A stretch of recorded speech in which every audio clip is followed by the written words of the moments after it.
মধ্যপ্রাচ্যের চলমান সংঘাত এবং হরমুজ প্রণালী ঘিরে উত্তেজনার সরাসরি প্রভাব পড়েছে ইরাকের তেল রফতানিতে। অঞ্চল জুড়ে জাহাজ চলাচলে ঝুঁকি বাড়ায় দেশটির রফতানি উল্লেখযোগ্যভাবে কমে গেছে।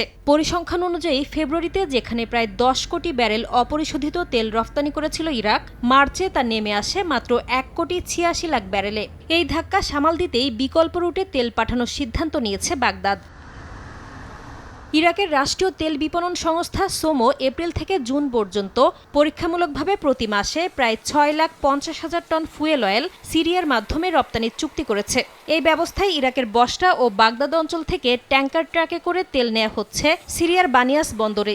ভূমধ্যসাগরীয় উপকূলে থাকা ওই বন্দর থেকে পরে জাহাজে করে আন্তর্জাতিক বাজারে পাঠানো হচ্ছে জ্বালানি।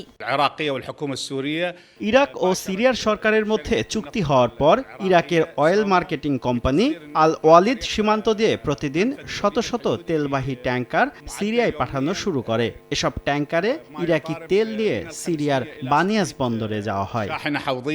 এই রুটে নিয়মিত তেল পরিবহন করছেন শত শত ট্রাক চালক। তাদের দাবি, ইরাক সিরিয়া দুই দেশই নিরাপত্তা ও পরিবহন সুবিধা নিশ্চিত করছে। প্রতিদিনই প্রায় 500 থেকে 600 ট্যাঙ্কার ট্রাক আল ওয়ালিদ সীমান্ত পেরিয়ে সিরিয়ায় প্রবেশ করছে।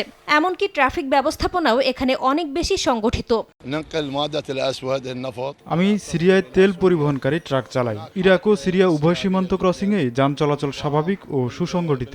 এমনকি সড়কেও কোনো সমস্যার সম্মুখীন হতে হয় না। বিশ্লেষকদের মতে, মধ্যপ্রাচ্যের সংঘাতের কারণে হরমুজ প্রণালীর উপর অতিরিক্ত নির্ভরতা কমাতে এখন বিকল্প জ্বালানি করিডর তৈরির চেষ্টা করছে ইরাক, যা জ্বালানি বাণিজ্যের ভূরাজনৈতিক মানচিত্রেও বড় প্রভাব ফেলতে পারে বলে মনে করছেন তারা। নাসরিন রুমি, সময় সংবাদ।